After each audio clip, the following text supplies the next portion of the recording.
Hi hello నమస్తే ఎలా ఉన్నారు అందరూ. ఈరోజు ఏంటన్నా కార్న్తో కార్న్తోని స్వీట్ కార్న్ ఉంటుంది కదండి. స్వీట్ కార్న్స్ ఒక 3 తీసుకున్నాను. స్నాక్స్ తయారు చేస్తున్నానండి. స్నాక్స్ అంటే ఊరికే ఆ కార్న్తో ఉడకబెట్టుకుంటాను. కార్న్స్ అన్నీ కట్ చేశానండి. మామూలు చాకుతాల కట్ చేసిస్తే వచ్చేస్తుంది. చాలా బాగుంటుంది. దీంతో పచ్చడి కూడా చేసుకోవచ్చండి. నేను ఈరోజు స్నాక్ రెడీ చేస్తున్నాను. అన్నీ కట్ చేసుకొని నీట్గా పెట్టుకున్నాను. సింపుల్ అండి. ఒక 5 మినిట్స్లో అయిపోతుంది ఇదంతా. ఏమీ లేవు. ఫస్ట్ కట్ చేసుకున్నాను కదా, ఆనియన్స్ పచ్చిమిర్చి వేసుకోవాలండి. వేయిపోయిన తర్వాత ఆ కార్న్ కూడా, స్వీట్ కార్న్ కూడా అందులో వేసుకోవాలి. అప్పుడు కొంచెం అన్నీ వేగిపోయి మగ్గిపోయిన తర్వాత టమాటా పేస్ట్ వేసుకోవాలి. చూసారు కదా, స్వీట్ కార్న్స్ వేస్తున్నాను. ఎక్కువగా ఏమీ ఉడకబెట్టేసి నీళ్ళు అవి అవసరం లేదండి. కొంచెం కారం యాడ్ చేసుకోవాలి. కొంచెం సాల్ట్, తగినంత సాల్ట్ వేసుకోవాలి. నేనేమో చాటు పౌడర్ వేస్తున్నాను.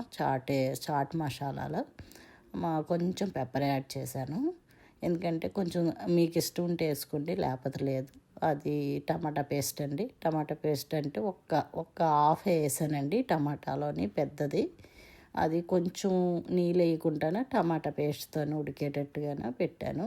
కొంతసేపు ఒక 2 మినిట్స్ 2 సార్లు మూత పెట్టుకోవాలి. కలుపుకొని మూత పెట్టుకొని మంచిగా ఇటు కలుపుకొని నీట్గాన, అంటే కిందన సిమ్లో పెట్టుకోవాలండి. కింద కొంచెం అంటుకోకుండా ఆ స్వీట్ కార్న్ మరీ ఫ్రైలా చేసుకోకండి. కొంచెం ఉడికిపోతుంది. అది ఊరికే వేడెక్కితేనే ఉడికిపోతుందండి. మనం అంత ఎక్కువ ఏమీ అవసరం లేదు. అయిపోయింది, ఇంకా దించేసుకోవడమే. కొంచెం లాస్ట్లో బ్లాక్ సాల్ట్ వేసుకుంటే కొంచెం టేస్ట్ బాగుంటుందని వేసుకుంటారండి.